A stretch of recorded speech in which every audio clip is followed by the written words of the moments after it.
ठीक है, मैं सीधे विक्रम सिंह जी के पास चलता हूँ। विक्रम सिंह जी, मैं आपसे जानना चाहता हूँ, क्यों ना उत्तर प्रदेश की तर्ज पर देश भर में एक कड़ा कानून बने ताकि इस तरह की हरकत करने से पहले लोग सोचें, क्योंकि हाई कोर्ट से जब जुर्माने और मुआवजे की बात आती है तो कई लोग छूट जाते हैं। ऐसे कई केसेस हमने देखे हैं। क्यों जरूरत है इसकी, और कैसे डिफाइन करेंगे आप एक पुलिस ऑफिसर के तौर पर? और एहतेशाम जी को यह भी बता दीजिए कि आडवाणी, उमा भारती, मुरली मनोहर जोशी ये सब गिरफ्तार हुए थे जब आप एक वरिष्ठ पुलिस अधिकारी थे 6 दिसंबर 1992 को।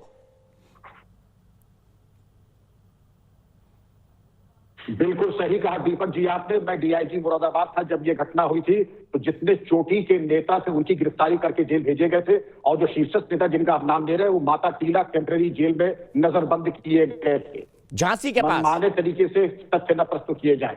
सुप्रीम कोर्ट और इलाहाबाद की बड़ी कड़ी व्यवस्था दी है कि जो दंगे होते हैं उनकी जो पब्लिक प्रॉपर्टी बर्बाद होती है उसकी भरपाई दंगाइयों से की जाए।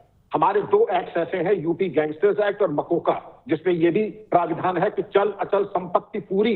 मैं तो इसका पक्षधर हूं कि जो अपराधी और गैंगस्टर है, ताहिर हुसैन ऐसे या जो भी दंगाई है, उनके न सिर्फ भरपाई की कार्रवाई होनी चाहिए, उनकी टोटल चल अचल संपत्ति सब फ्रीज हो जानी चाहिए, कुर्क हो जानी चाहिए। पहले तो 12 लोगों को एनएसए में, मेरा मशवरा होगा बेंगलुरु पुलिस को कि 12 लोगों को राष्ट्रका के अंतर्गत निरुद्ध कर ले, साल भर के अंदर लाई डिटेक्टर और पॉलीग्राफ, क्योंकि बड़ा कॉन्ट्रडिक्शन है जो बातें दीपक जी आज टीवी पे कही जा रही है और जो इलेक्ट्रॉनिक मीडिया दिखा रहा है और जो ऑन रिकॉर्ड है। तो इसको कस्टोडियल इंटरोगेशन और लाई डिटेक्टर और पॉलीग्राफ टेस्ट होना चाहिए इसका। तो मुझे पूरा मशवरा रहेगा कि बेंगलोर पुलिस इसके बारे में, जो चोटी के शीर्षस्थ नेता है, और आपने सही कहा, दिल्ली के दंगे की जो योजना थी और जो दंगे हुए और यहाँ की शुरुआत और जिन्होंने संग बुनियाद बुनी शरारती तत्वों ने, वो लगभग एक जैसी है। वहां ताहिर हुसैन थे, यहाँ कोई और साहब होंगे। जो भी हो, इसका अनावरण होना जरूरी है।